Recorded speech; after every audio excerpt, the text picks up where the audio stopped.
alegria de estarmos reunidos em nome de Jesus, nesse privilégio maravilhoso de estarmos refletindo, conversando sobre o Mestre de Nazaré, numa hora em que a Terra em transformação, em ebulição, em modificação, dificulta em tantas regiões essa possibilidade democrática e, sobretudo, na gratidão a Deus por começarmos, ainda que crianças muito pequenas, no berçário terra, um pontinho nesse universo fabuloso que nos aconchega, que nos permite crescer, começarmos a compreender os conceitos que chamamos de espírita, sobretudo a chave preciosa da reencarnação.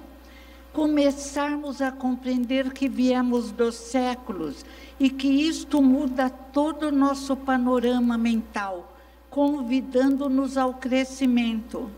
Como diz Paulo, já nos alimentamos demasiadamente do alimento líquido. Agora é preciso aceitarmos o alimento sólido. É preciso coragem, alegria, bom humor, enfrentando os problemas que criamos ou que existem em mundos de provas e expiações, considerando sempre que prova não é castigo, é um exame, é para ver a capacidade de cada um para corrigirmos no que erramos. Assim é a prova em qualquer escola, é fazer um diagnóstico da aprendizagem. Expiações é a correção do erro, ou seja, se estamos fazendo redações mal feitas, se estamos nos impressando na incapacidade de somar, de subtrair, e alguns até entrando no cartão vermelho, a hora é de refazer o nosso conhecimento. Não é castigo, é crescimento espiritual, é aprendizagem. E nessa reflexão sobre o nosso comportamento na Terra, tantas vezes ficamos tão preocupados com o comportamento do próximo que nos esquecemos da análise sobre nós mesmos. Como estamos nos comportando com a coragem demonstrada no erro? Há muitos e muito tempo atrás, vamos pensar assim, merecemos, vai essa colher de chá. Nos expressávamos como piratas, como envenenadores, como indivíduos difíceis, de outras vezes como vítimas, muitas vezes escravizamos, de outras vezes fomos escravizados. Mas então éramos fortes, corajosos, ousados. E, de repente, quando percebemos os erros cometidos, a coragem deve ser voltada para a luz e voltada para o bem. Temos notado, é da lição do Evangelho, que os chamados bons, nós que ainda estamos nos esforçando para nos expressarmos em bondade, no amar ao próximo como a si mesmo, encolhemos-nos na hora de agirmos através do amor, da retidão moral, da coragem, porque somos indestrutíveis, porque somos dignos, porque trazemos em nós o germe divino, porque herdamos do nosso Pai, inteligência suprema do universo, o gene que nos dá esperança, alegria de viver, capacidade de analisar e resolver problemas. E como diz uma prece linda, capacidade de mudar tudo aquilo que pode ser mudado e aceitar o que não pode ser mudado. E o que não pode ser mudado? Muitas coisas. Por exemplo, uma senhora com 74 anos como eu, se quiser ter um corpinho de 20, vai ficar infeliz. Se quiser ter a energia de 20, vai ficar infeliz. Mas se aceitar na experiência e mais ainda na possibilidade de uma encarnação futura, se compreender que, independente desse corpo magnífico que nos acolhe, somos centelhas etéreas, somos luzes, tudo fica muito bom, maravilhoso. E o sentimento de gratidão a Deus pela bênção da existência se dilata. Porque não importa se estamos mais jovens, menos jovens, mais ricos de riqueza econômica, menos ricos, muito inteligentes, pouco inteligentes, são apenas experiências. Importa aprender a amar ao próximo como a si mesmo. Importa desenvolver a coragem na fé.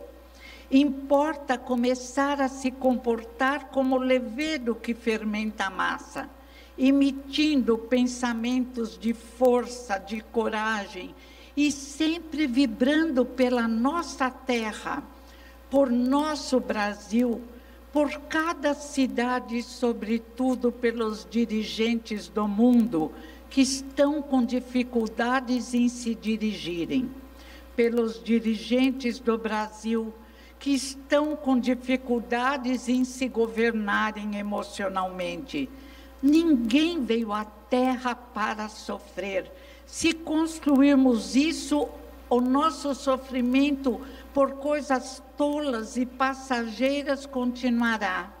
Viemos à Terra para aprendermos a ser felizes. Viemos à Terra para aprendermos a governar a terra, porque os bons herdarão a terra. Viemos à terra para transformarmos o nosso mundo interior num oásis de paz e alegria. Ah, mas eu tenho um cônjuge difícil, eu tenho um filho difícil, eu tenho um neto difícil. Faz parte da caminhada na terra. O mais forte ampara o mais fraco. Dentro da lei de solidariedade e de amor, temos ao nosso lado indivíduos muito maiores do que nós. Pais, avós, cônjuges, filhos que caminharam mais e nem por isso deixam de nos amar. No livro Metamorfose, Kafka, que é um indivíduo meio complicado, agora já deve estar em melhores condições, mas magnífico, inteligentíssimo, no livro Metamorfose, ele fala na nossa dificuldade em aceitar aquele que não caminha de acordo com o nosso padrão. Criamos um molde, ao qual nem sempre correspondemos, mas existem aqueles que fogem ao nosso molde, e não é por isso que vamos deixar de amá-los. Uma amiga minha, perante um problema de um filho, ele bebe. Ela disse para mim, eu não mereço isso, por que ele tinha que vir para mim? Eu falei, até onde você o amava? Você amou o bebê, você amou a criança pequena, agora como diz Kafka, quando ele se transformou num indivíduo necessitado, você não pode deixar de amá-lo. Esse amor tem que crescer. Você está preocupada com a opinião de uma sociedade necessitada e carente, mas somos indivíduos imortais. Viemos dos séculos e caminhamos para os séculos. Ajude-o nessa caminhada, sem pensar na opinião alheia. Não nos interessa a opinião da espiritualidade superior. Outra conhecida minha disse, eu não aguento mais meu marido, eu vou me separar. Falei, é um direito seu, mas o que está acontecendo? Ele levanta, está aposentado, dorme, almoça e dorme, janta e dorme. Eu falei, mas deixa o homem dormir, você não tem nada com a vida dele? Não foi um bom marido? É, médico, já está ótimo. Eu tinha uma amiga que diz, não mordendo já está ótimo. Porque ela e o ex dela rolavam em brigas terríveis. Pois ela ficou procurando uns, não mordendo, mas não achou. Já está do lado de lá. Falei, se até agora vocês viveram junto, formar uma família linda, não queira ter ao seu lado o príncipe encantado. Aliás, o príncipe encantado não existe. Emmanuel diz no livro Vida e Sexo, sempre que a mulher sonha que encontrou um príncipe encantado, e eu abriria parênteses, como nas novelas globais, os heróis são príncipes encantados, fecha o parênteses. Para depois, diz Emmanuel, através da psicografia de Chico Xavier, que tem credibilidade, para depois, só depois, notar que está na frente de um tirano, e no caso dessa minha amiga, eu diria, de um preguiçoso. Ele está aposentado, ele cansou, ele vai depois se analisar. E o que ele vai decretar para ele mesmo? Ele não fez nada de mal, só podia ter tido um trabalhozinho voluntário, problema dele, vou cuidar da minha vida. Mas como vai desfazer um casamento, uma família, porque o indivíduo dorme? Não é motivo, pelo amor, isso é muito fútil. Se passasse por um júri popular, estaria condenada, motivo fútil.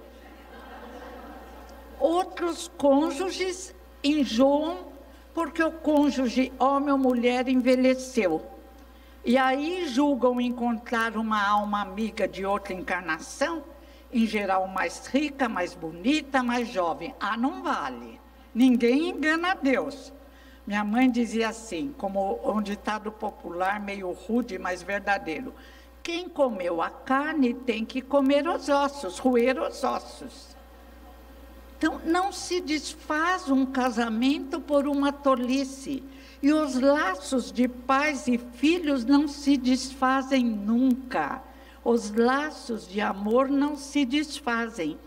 Podem, numa encarnação, se expressar em desamor.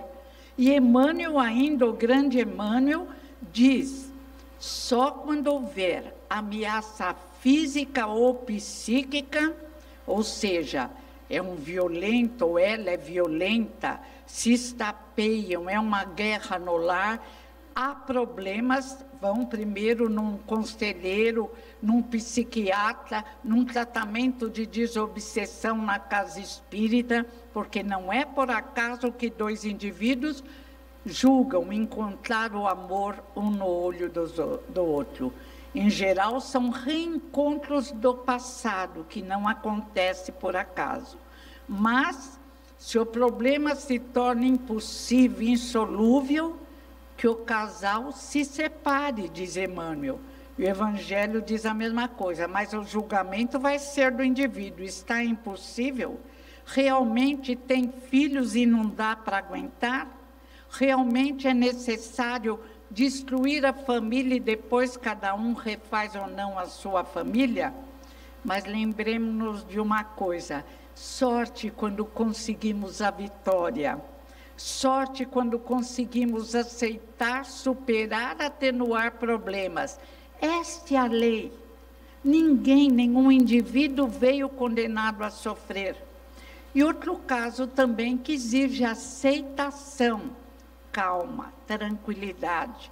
No caso de doenças, se o indivíduo está com uma doença crônica, tem um colega de trabalho da minha filha, um moço que é um amor, mas há 15 anos ele luta com câncer de pele grave, ele opera, ele se trata, não é espírita, que eu saiba, não tem religião alguma, e eu não o conheço pessoalmente, mas oro por ele, porque pela coragem desse moço, ele diz, eu vou criar minha filha, e a coragem da mulher que está ali de mãos dadas, firme, a família está trabalhando, lutando, para que talvez ele consiga ficar curado, talvez seja uma doença crônica que vai vencê-lo, que vai ser vencida.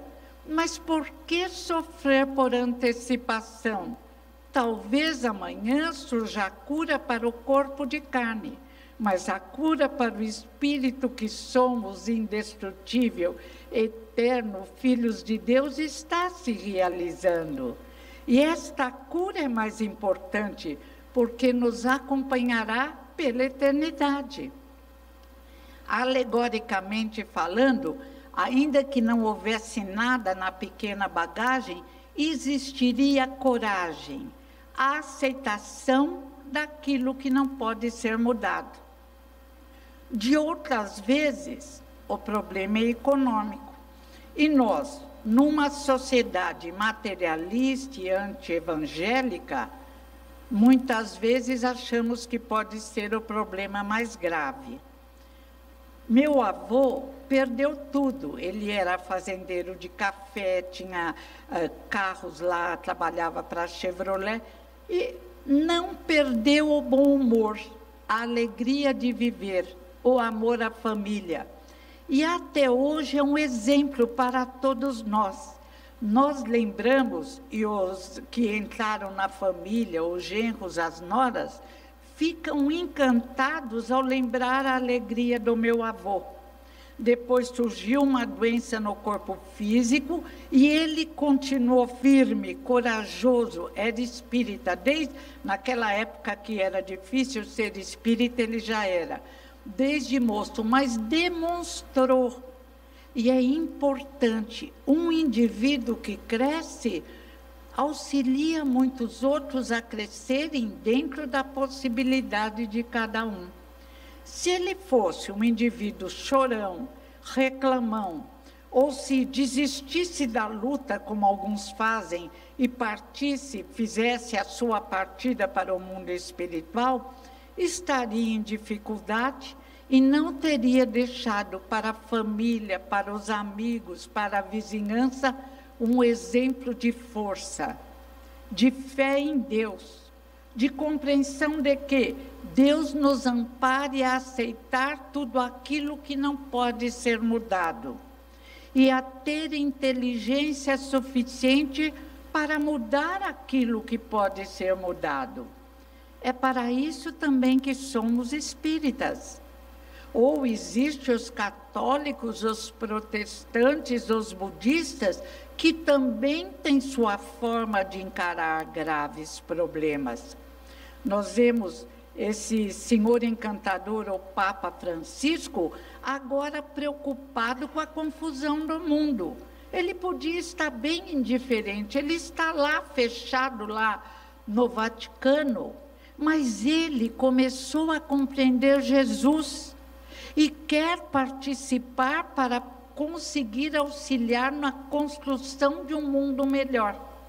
E assim tantos indivíduos, alguns anônimos, e os conhecidos como Francisco Cândido Xavier, que aceitou seus problemas físicos, que nunca reclamou dos seus problemas físicos, que no fim ficou quase sem enxergar e manteve um sorriso lindo. E Nena Galves, minha amiga e irmã do Chico, porque Chico vinha para São Paulo, ficava com Nena, disse: Heloísa, ele nunca reclamou. Ainda dizia: ai, esse problema no meu olho me ajuda a crescer, é o freio que não permite que eu faça tolice. Este é o exemplo daquele que começa a entender Jesus, a finalidade da vida. Porque o sentido da vida não é a festa do mundo. Ah, como gostamos da festa do mundo! Há séculos tentamos ficar mergulhados na festa do mundo. E há séculos descobrimos que a festa do mundo, quando mergulhamos nos abismos vários que a cercam, tem festas maravilhosas, mas a festa do mundo é se deixar vencer pelo magnetismo do planeta. O planeta não tem culpa, mas os habitantes do planeta criam, na sua imaturidade, ondas de sombras que nos magnetizam tantas vezes na festa do mundo, na escravidão ao corpo físico, na escravidão a sonhos imaturos. Eu lembro muita coisa, gente. Eu tenho 74 anos. Os que chegarem, tem alguns de cabelinho branco, mas os jovens também vão lembrar. E pena que muita coisa é esquecida. eu lembro da minha amiga, não sei se eu posso dizer o nome, ela é jornalista, melhor não falar, era jornalista espírita, não tem mais escrito em nenhum jornal. Mas ela se sentiu muito infeliz porque não encontrava um cônjuge. Ela namorou e ninguém queria casar. Era interessante, eles se interessavam, chegavam a ficar noivos e iam embora. Muito aborrecida, ele escreveu para Divaldo, contando toda a história dela, o último namoro, o último noivado.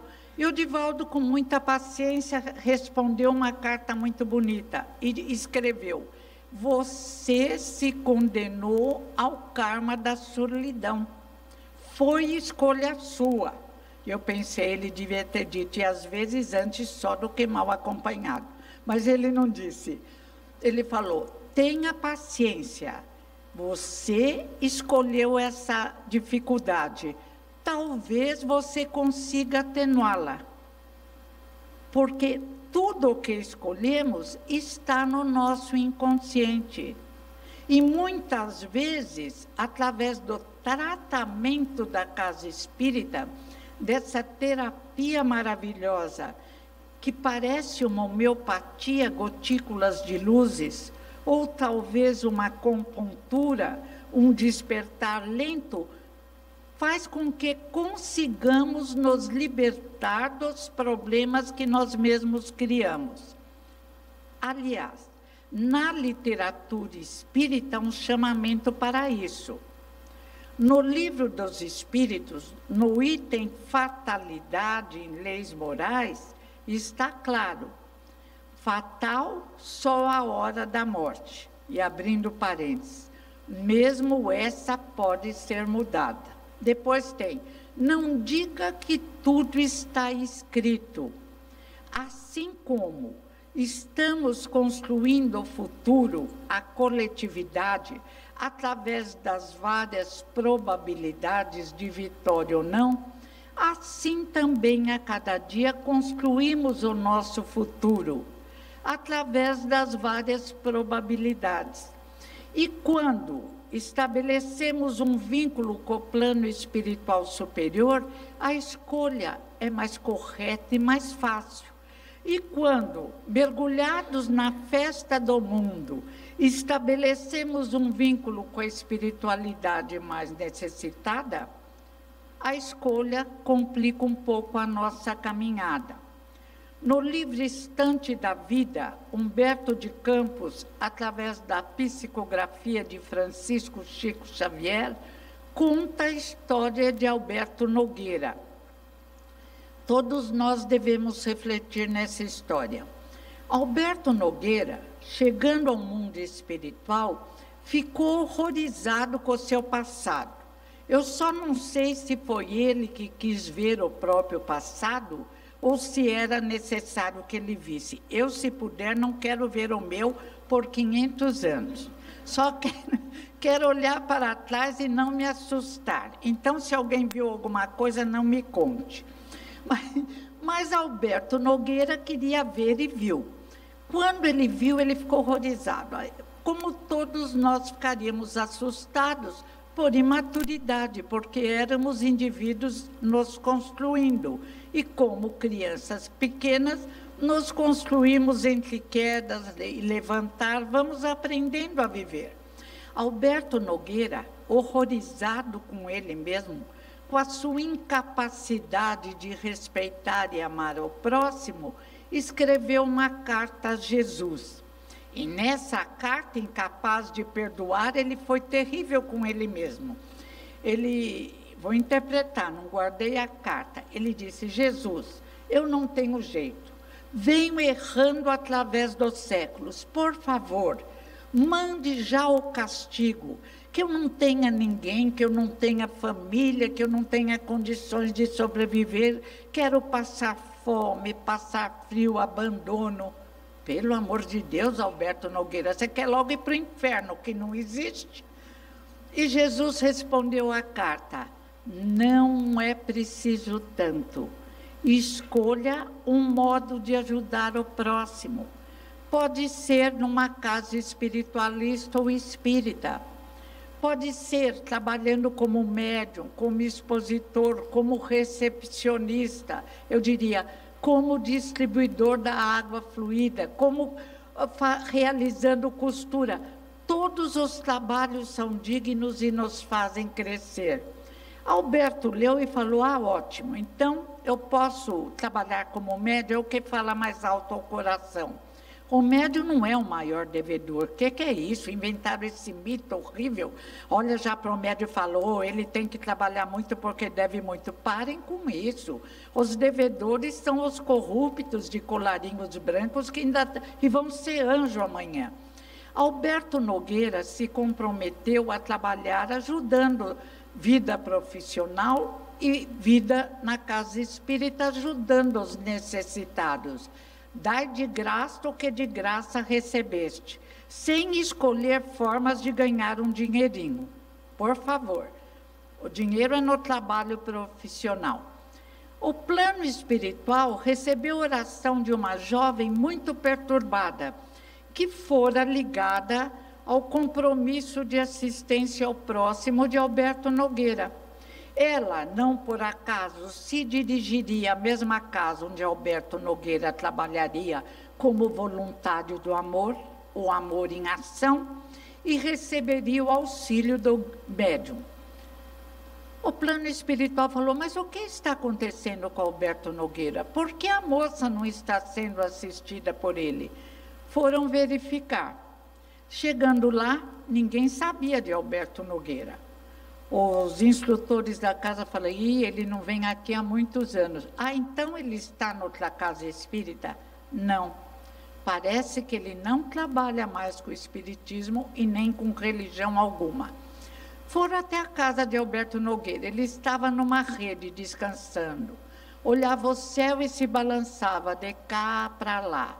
Dava uma cochiladinha, tornava a olhar o céu, tomava um cafezinho e se balançava. E ele achou que a vida estava linda. O instrutor diz, mas o que ele está fazendo? Aí intuem a moça para ir conversar pessoalmente com Alberto Nogueira. A moça e Alberto encarnados, os instrutores desencarnados. A moça chega e diz, olha, senhor Alberto, as entidades espirituais falaram que o senhor poderia me ajudar. Eu estou perturbada numa depressão terrível. Os médicos ou psiquiatras não conseguem dar conta. O senhor pode me ajudar? Ele, menina, de forma alguma, eu estou aposentado da casa espírita. Cansei. Vá procurar outro médium. Agora eu me permito gozar a vida, abrindo parênteses. E o que é gozar a vida? Uma forma muito interessante de aproveitar a nossa estadia na Terra é trabalhar em benefício do próximo. Se o sentido da vida é crescer, vamos crescer espiritualmente. Fecha parênteses. Alberto Nogueira despediu cruelmente a moça. É claro que ela voltou à casa espírita, outro médium a ajudou. Vamos imaginar que ela sarou. Humberto de Campos não comenta. Mas e Alberto Nogueira? Ele que escreveu aquela carta a Jesus, se dizendo o pior dos indivíduos, como ele se aposenta da casa espírita? Se aposentou do trabalho profissional, maravilha, se dedica mais a um trabalho voluntário. Tem um marido de uma amiga minha que fica na garagem e faz brinquedinhos lindos para os pobres. É uma coisa que ele gosta, ninguém precisa se sacrificar, é uma coisa que ele gosta. E é lindo, ele alegra crianças.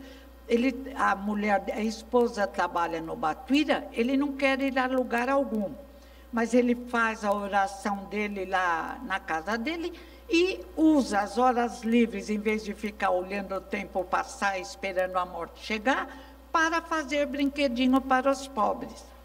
No Evangelho segundo o Espiritismo, uma senhora fala, dá esse conselho à filha, nada tens de teu, faça roupinhas para os pobres.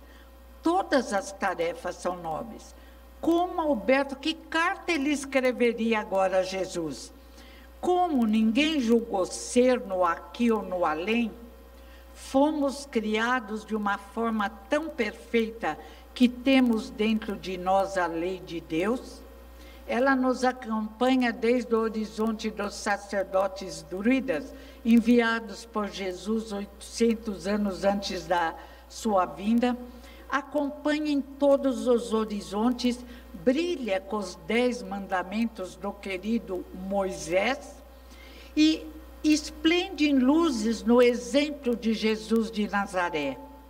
O Deus de Moisés é justiça, é força, é magnífico. A compreensão de Deus amadurece.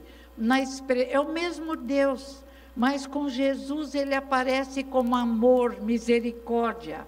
E é bem apresentado em A Gênese de Kardec, em toda a obra, mas 2 capítulos, Atributos de Deus e a Providência Divina, que diz que estamos mergulhados no pensamento de Deus, frase de André Luiz, em Evolução em 2 Tempos. A Gênese diz que Deus, o Criador, agiu sobre tudo que existe, e agiu através de suas leis sobre a matéria cósmica universal. E essas leis permitiram a condensação, essa matéria entre aspas, a condensação através das leis que a ciência está caminhando para conhecer. O corpo físico, tudo que existe de material e semimaterial, o perispírito, as casas, os mundos, as várias moradas na casa do Pai, as luzes do universo e também os locais onde os indivíduos criam suas próprias dores, que chamamos de umbral inferior. Mas Deus, magnífico em sua criação, nos criou, alegoricamente, pedaços do princípio inteligente, individualizações, pensamentos e vontade, inteligências e morais do universo, criados para se construírem através das várias encarnações para crescerem até a angelitude, espíritos puros, amorosos, que desenvolveram a lei de Deus que carregamos em nossa consciência e que Jesus expressou tão bem em é necessário amar a Deus sobre todas as coisas e ao próximo como a si mesmo. Perdemos-nos na festa do mundo, enganamos-nos sobre a finalidade da vida, desejamos tantas vezes construir grandes celeiros, grandes extratos bancários, esquecidos que é direito de cada um o conforto necessário da terra. Herculano Pires diz no livro O Reino, baseado na doutrina espírita, Deus é Deus dos ricos, quer que todos sejam ricos, de alegria, de inteligência, de bondade, de conforto físico. A finalidade da aprendizagem é exatamente essa. Mas, às vezes, existem experiências necessárias. E quem determina as experiências sempre que temos possibilidade? Nós mesmos. Ninguém julga o ser, diz Herculano, em concepção existencial de Deus. Kardec lembra em A Gênese, quando fala sobre o perispírito, assessorado pela equipe do Espírito da Verdade, que o perispírito deve segurar em cada encarnação, alegoricamente falando, as impurezas na carne. Ou seja, cada encarnação visa fazer com que o indivíduo saia melhor.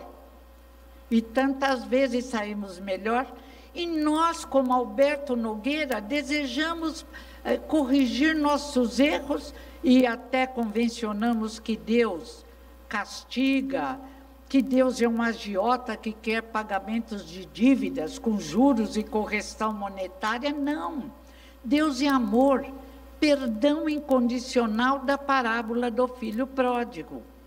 Mas custamos a compreender este Deus amor, porque nós não sabemos amar, estamos aprendendo, a duras penas.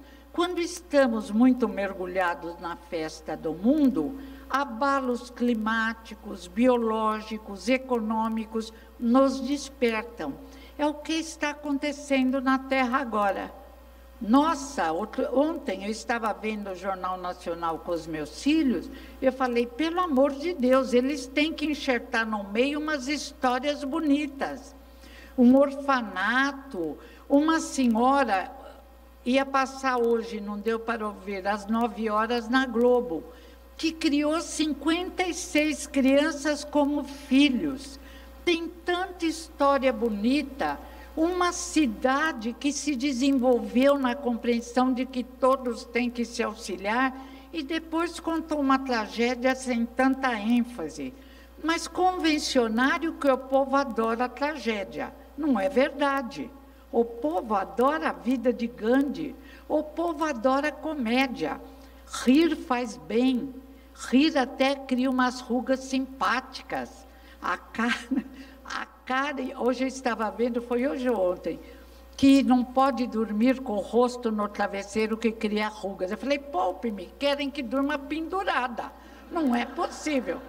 Aí passavam, fulana dormiu dobrando o corpo e apareceram rugas. As coitadas já têm 70, 80 anos, o que eles querem? Mas já estão criando uma teoria que o travesseiro deve ser um buraco, como aquela massagem que faz no shopping, que a cara fica no buraco para não amassar. Mas também não pode amassar o corpo. Então estamos num mundo muito incoerente, meio maluco, mas delicioso. Eu não quero ir por enquanto. Ao mesmo tempo que tem tanta tragédia, tem muita piada. E às vezes pegam um criminoso, aí quem vai, o repórter, o delegado, dá todas as dicas para não cometerem os erros que permitiram que o criminoso fosse preso.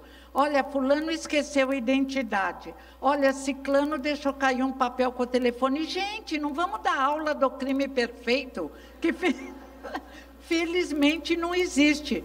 Mas que mundo interessante, curioso. Não sei como tem gente que se entedia, que entra em depressão. Falta Deus, falta a compreensão de que é uma escola maravilhosa que está nos permitindo crescer. Falta a compreensão de que há 50 anos atrás, 100 anos, éramos piratas. Éramos indivíduos que lesavam o próximo e que daqui a 100, 500 anos, não importa, o tempo da Terra só existe na Terra, seremos anjos. É esta a finalidade da existência. E outro dia eu senti uma dor no dedo. Eu falei, nossa, a máquina está piorando. Cai aqui, quebra ali. Aí eu falei, mas faz parte, a aceitação. Temos que aceitar. Se a máquina vai ficando velha, é como um carro velho. É como a Maria Fumaça. Vai pior, mas vai bem. E o espírito está jovem, brilhante, feliz. Só os tolos ficam infelizes. O que não tem remédio, já diz sabiamente o povo, remediado está. Se o meu marido quer dormir, o meu não, tadinho, está no mundo melhor, ou pior, depende do indivíduo, mas o meu está no melhor. O que não tem remédio, o remediado está. Ai, mas eu fiquei sozinha. Levanta, vai num asilo, conversa com as velhinhas. Levanta, para de reclamar. Veja quem, às vezes está do lado alguém que precisa de atenção. Outro dia me assustou, a minha auxiliar, ela adora conversar de manhã. Aí eu combinei dela vir só uma vez por semana, porque senão acaba o dia. Aí ela sentou do meu lado e falou, a senhora não sabe como é duro ser diferente. Falei, diferente no quê? A senhora não sabe como é duro ter o meu cabelo. Não? Falei, para menina, não faz drama. Nelson Mandela foi preso. Nelson Mandela ficou na cadeia quebrando pedra. E saiu feliz aconselhando o perdão e movimentando o seu povo. Juscelino, aí desfilei, eu acho que até ela se arrependeu, umas 2 semanas. Umas 2 semanas ela vai ficar quieta. Falei, para com ele. Você é bonita, não está nos padrões de louro, de olho azul, mas está no padrão brasileiro. Tem poucos loiros de olhos azuis. Você é bonita, é inteligente, é honesta, trabalhadeira. Você poderia ter seguido outros caminhos, aí a gente apela, né? Como aqueles que... Poderia ser uma drogada, poderia ser uma ladra, poderia... Mas não é. Você é linda, maravilhosa, e ela me agradeceu tanto. Eu falei, meu Deus, ela não sabia como ela era, que gozada, ela se deixou levar por um molde social. Padrão telenovelas, padrão global. Tem que ser linda, maravilhosa, brilhante, inteligente, chorar a novela inteira para no fim receber um prêmio, que nem sempre é prêmio. Então, nós não podemos nos levar por essa sociedade. É a hora de criarmos um mundo novo, é o convite. Mas para criarmos um mundo novo, nós temos que nos expressar como os indivíduos novos. Muitas vezes querem consertar a ferro e fogo. As ideologias revolucionárias, que aparece bem, por exemplo, no livro Os Cisnes Selvagens, onde uma jovem chinesa, Zhu Shang, conta como foi a revolução na China. Quem ficou bem? Aqueles que estavam embaixo e pela ousadia ficaram no lugar dos outros que mandavam e repetiram os mesmos erros. Os pais dela eram operários de alto padrão, auxiliares de Mao Tse-tung. Quando o pai criticou Mao, foi preso, torturado e as meninas foram exiladas para trabalhar na roça. A chinesinha venceu tudo. Agora casou com um americano, mora em Londres, ela não é boba nem nada, e escreveu 2 livros, um sobre Mao Tse-tung, ele é um marido americano, ela adora ele, e ele deve adorá-la, e outro sobre a vida dela com os pais na China. Mas quando ela percebeu que não podia mudar o mundo, ela aceitou a vida difícil.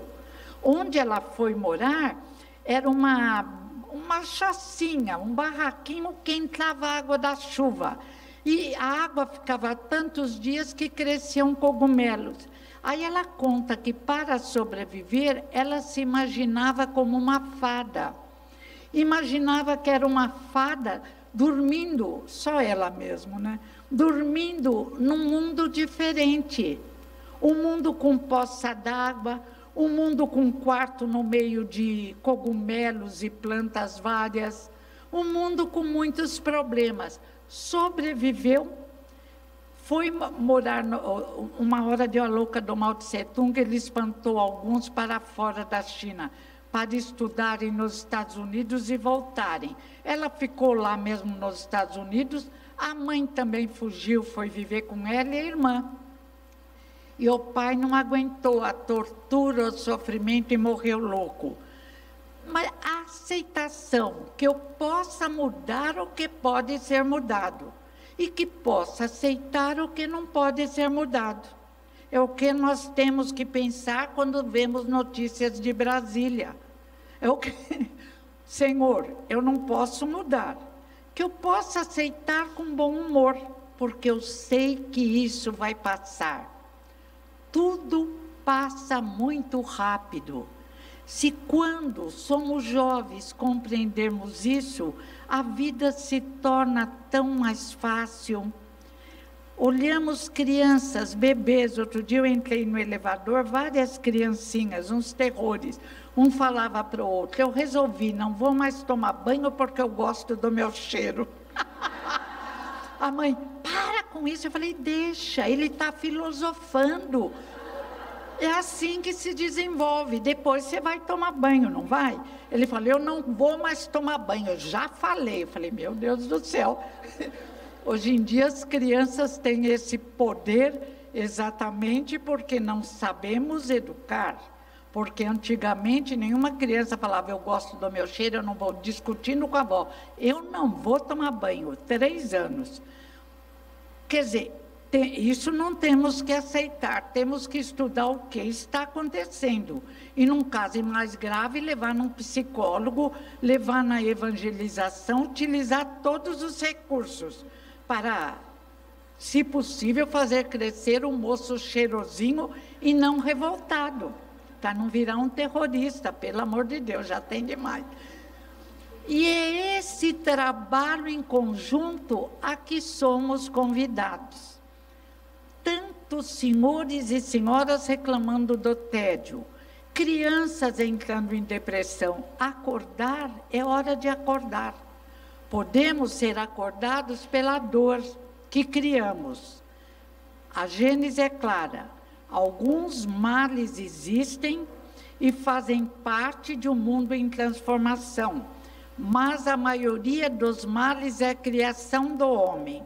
A fome, as diferenças econômicas e intelectuais que são corrigidas através das várias encarnações, a omissão em relação ao sofrimento do próximo, a omissão em relação ao domínio dos maus, dos bárbaros que reencarnaram na Terra e que vão depois renascer em mundos primitivos, e a omissão em relação às nossas possibilidades transformadoras, porque fomos criados à imagem e semelhança de Deus, na possibilidade de agir pelo pensamento sobre o mundo à nossa volta. O que pensamos consciente ou inconscientemente construímos. Infelizmente, neste momento de transformação da Terra, muitos estão construindo imagens desastrosas. Outro dia uma amiga minha falou, oh, se preparem, os terroristas vão dominar o mundo, a mulher vai voltar a usar, como chama aquilo, meu Deus, que burca. Falei, para, profeta do Apocalipse, para com isso. E outro dia nós em Natal, eu, Irvênia e o Avildo Fioravante. E tadinha, chega a Mariluza, médio, eu adoro a Mariluza, todos, aliás, são lindos. Ela entrou numa alegria na van onde estávamos e falou, eu vou dar uma aula para vocês.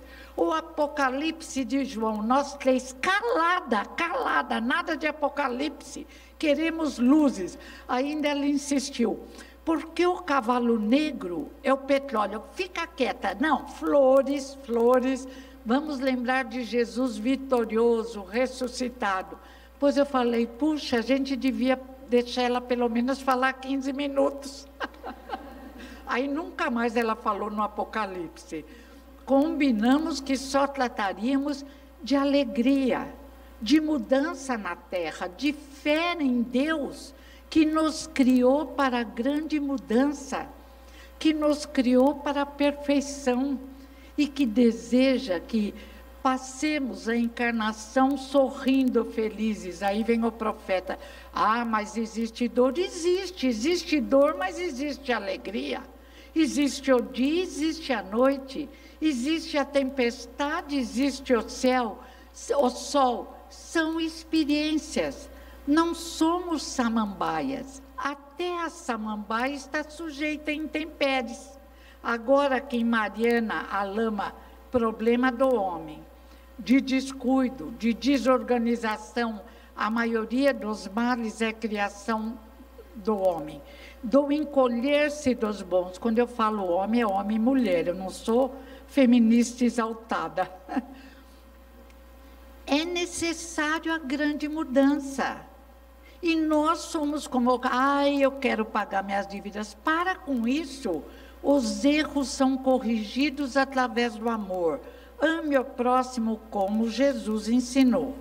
Trabalhe em benefício do próximo e seus erros estarão sendo apagados. Gosto muito de lembrar, poderia lembrar de várias histórias, do Ciro, da Ivone Pereira, mas eu gosto de uma simples, a reencarnação de Segismundo, contada por André Luiz, se não me engano é no livro Entre o Céu e a Terra, tem vários ensinamentos. O menino, numa encarnação anterior, assassinara aquele que seria seu pai. Na reunião no plano espiritual, olha, sempre tem umas reuniões e a gente pode falar o que pensa. Agora, se alguém se encolheu, e como Alberto Nogueira falou, me mande tudo, o problema é dele, trate de mudar o pedido. Mas Sigismundo, naquela reunião, abraçou o pai abraçou Sigismundo, e combinaram de renascerem ele como pai, o menino como filho. Deveriam esquecer o episódio do assassinato, mesmo porque o pai, se fosse ver o passado, havia também em encarnações anteriores agido daquela forma. Não julgueis para não ser julgados. O pai renasceu. O espírito de Sérgis, vou falar só Sérgis, que é mais bonitinho, ficou um grande trabalhador no mundo espiritual.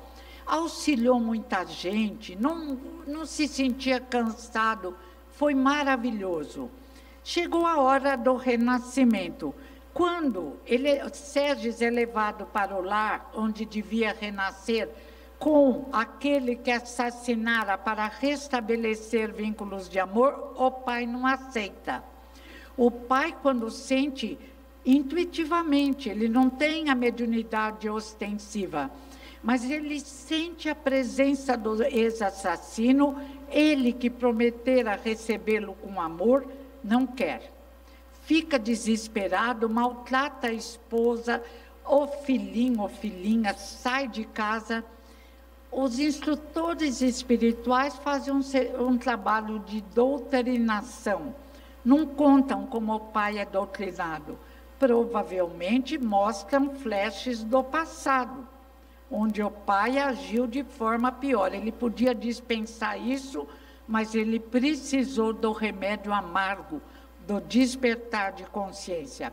Resultado, o pai volta, começa a tratar bem a esposa, e na primeira noite que ele percebe Sérgio sentado, primeiro ele sente um ódio, uma revolta ao olhar aquele espírito na casa dele.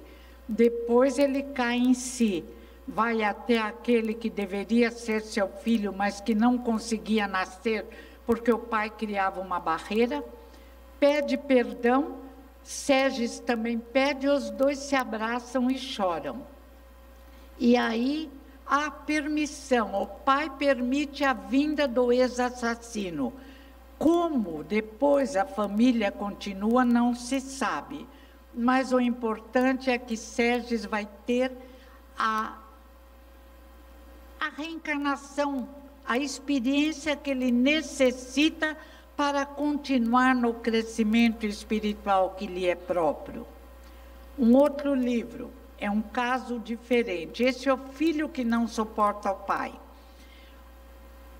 Inácio Ferreira vivo, encarnado, consciente, porque tem uns livros sobre Inácio Ferreira que não se trata do Inácio Ferreira. Coloca um homem bobo. Inácio Ferreira é superdotado, inteligentíssimo. E ele conta, foi no instituto que ele criou para doentes mentais, chegou um menino e pediram para internar o menino.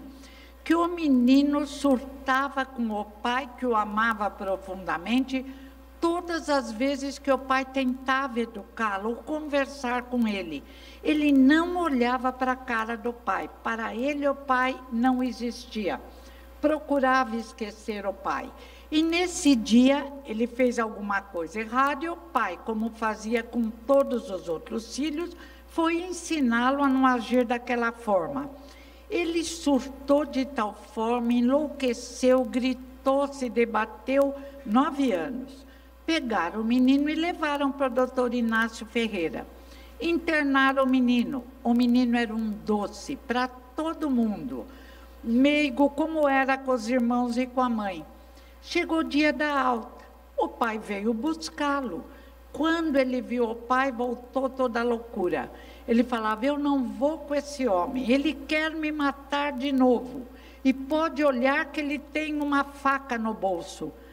O pai falou para o doutor Inácio, eu tenho um canivete que eu carrego há anos para descascar laranja. Olha, filho, eu vou dar o canivete para o doutor Inácio, vamos para casa. Eu não vou com esse homem.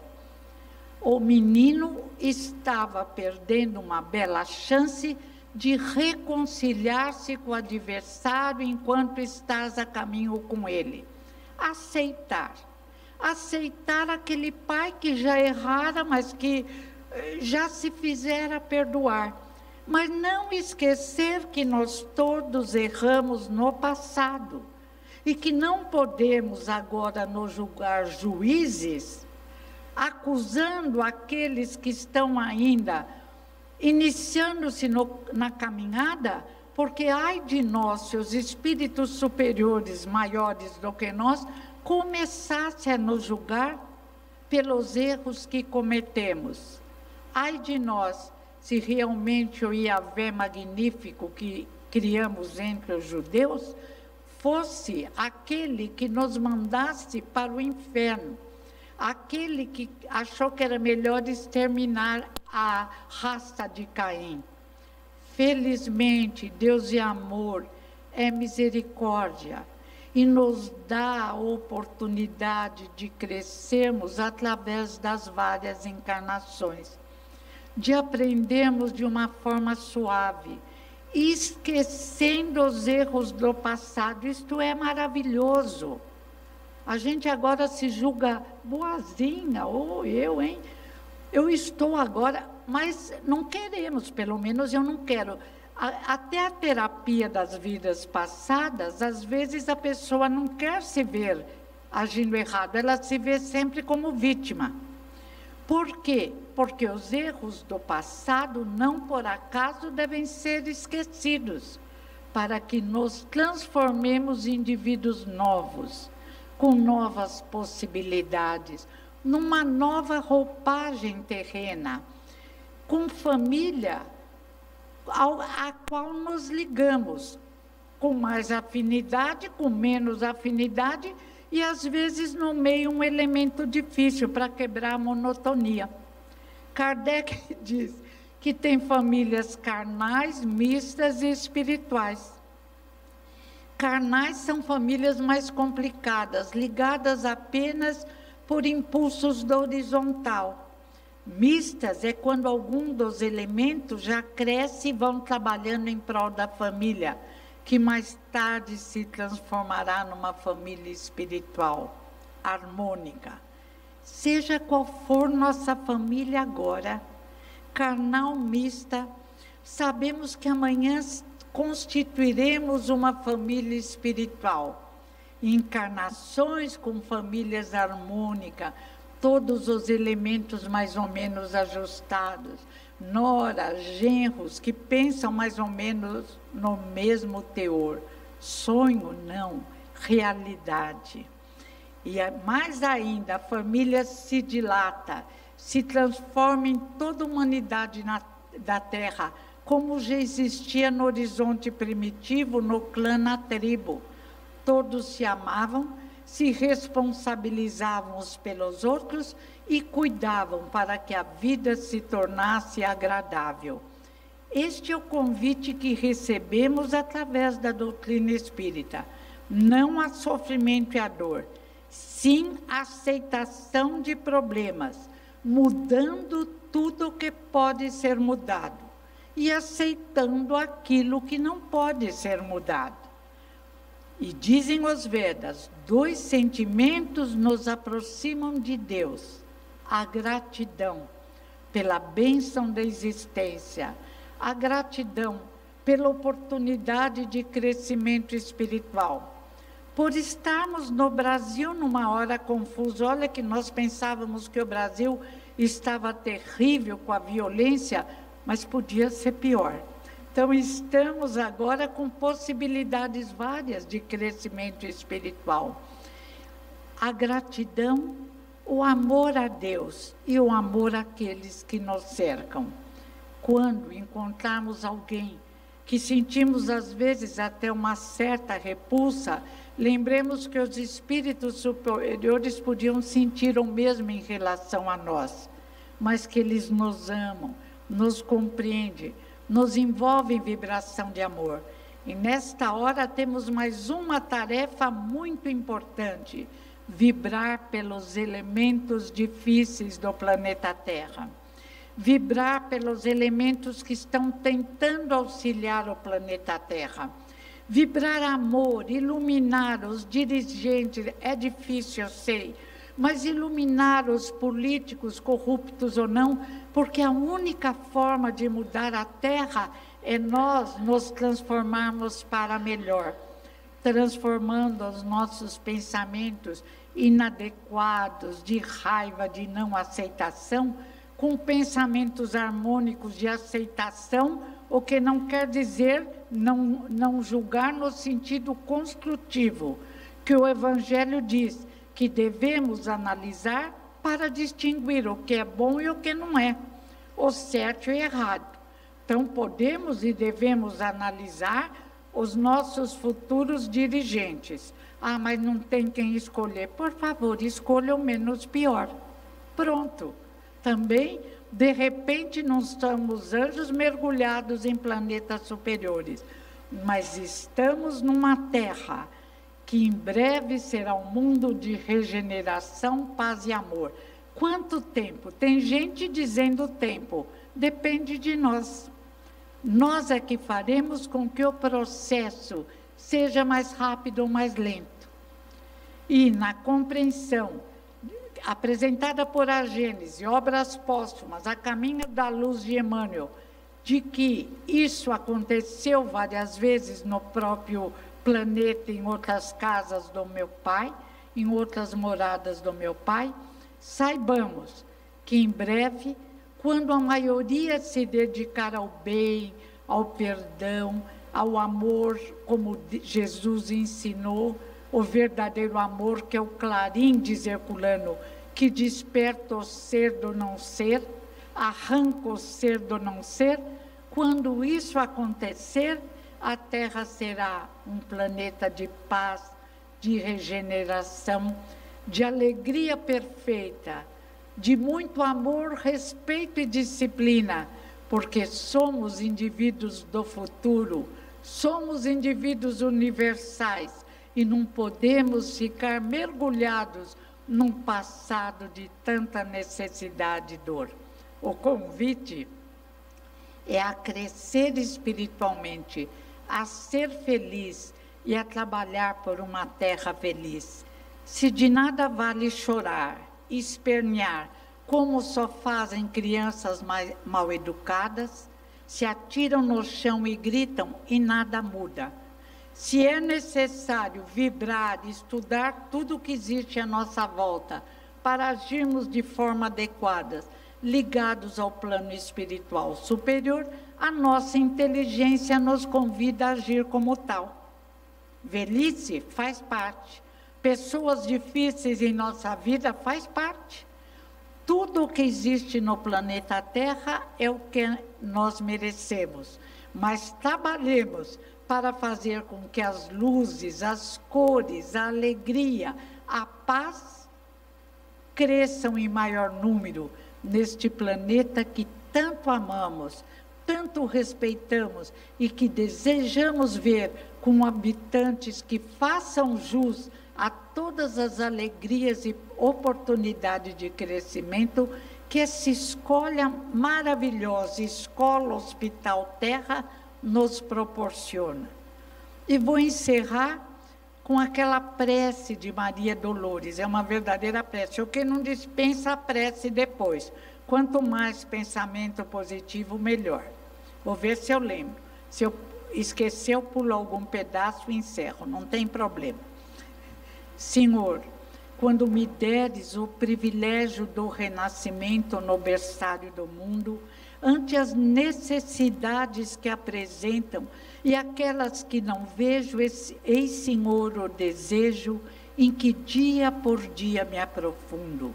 Deixa-me renascer em qualquer parte, entretanto que eu possa acompanhar-te onde constantemente continuas, trabalhando e servindo em todas as estradas, para que eu também tenha as mãos marcadas como traz as tuas. Quanta ilusão quando me debatia, crendo que o desespero fosse prece. A rogar-te segurança e alegria, sem que eu nada fizesse.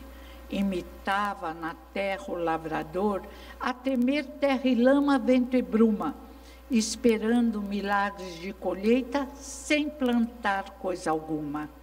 Entretanto, Senhor, agora sei que o trabalho é divino compromisso e que, atendendo a semelhante lei, puseste ambas as mãos em nossos braços por estrelas de amor e de serviço. Assim, quando efetues as esperanças em que me agasalho, estiver na terra entre os homens, meus irmãos, que eu me esqueça em trabalho e me lembre das mãos. Não me des tempo para lastimar-me, que eu veja tão somente a luz com que me acenas. Dá que eu seja contigo onde estiveres uma réstia de paz, que eu seja alguém sem destino e sem nome, que se ouvide no bem. E se um dia uma cruz de provas e de agravos surpreender-me a tarefa e o coração, não me largues ao susto a que me enleie. Ajuda-me a entregar as próprias mãos aos cravos da incompreensão que me rodeie, entre bênçãos de fé e preces de perdão. Ouve, celeste amigo, aspiro estar contigo, longe de minhas horas desregradas.